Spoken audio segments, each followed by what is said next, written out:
অনিয়মের বিরুদ্ধে কে কথা বলবে? ভারতে এমন প্রশ্ন উঠতেই উঠে আসে থালাপতি বিজয়ের নাম।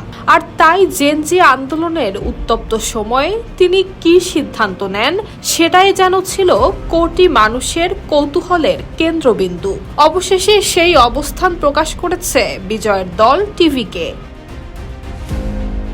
ভারতের নিট প্রশ্নপত্র ফাঁস এবং চলমান জেনজি বিক্ষোভের মধ্যেই মেডিকেল ভর্তি পরীক্ষাটি পুরোপুরি বাতিলের দাবি জানিয়েছে থালাপতি বিজয়ের নেতৃত্বাধীন তামিলাগা ভেট্টিগাজাগম দলের বক্তব্য, তারা শুধু পরীক্ষায় অনিয়মের বিরোধিতা করছে না, বরং নিট ব্যবস্থাই বাতিল করতে চায়।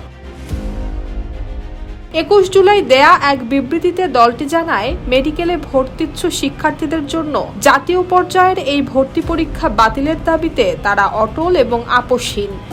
এভাবেই কোটি কোটি মানুষের ঘরে দেশ জুড়ে ফ্রিজ একটাই, ওয়ালটন। একই সঙ্গে চিকিৎসা, শিক্ষা সংক্রান্ত সব বিষয়ে রাজ্য সরকারগুলোর পূর্ণ ক্ষমতা নিশ্চিত করার দাবিও জানানো হয়েছে। বিবৃতিতে নাম উল্লেখ না করে প্রধান বিরোধী দল ডিএমকেরও সমালোচনা করা হয়। দলটি দাবি করে, ভোটের জন্য জনগণকে বিভ্রান্ত করে আমরাই নিট বাতিল করব, এ ধরনের প্রতিশ্রুতির রাজনীতি তারা কখনোই করবে না। 2021 সালে তামিলনাড়ু বিধানসভা নির্বাচনের আগে ডিএমকে ক্ষমতায় এলে নিট বাতিলের প্রতিশ্রুতি দিয়েছিল।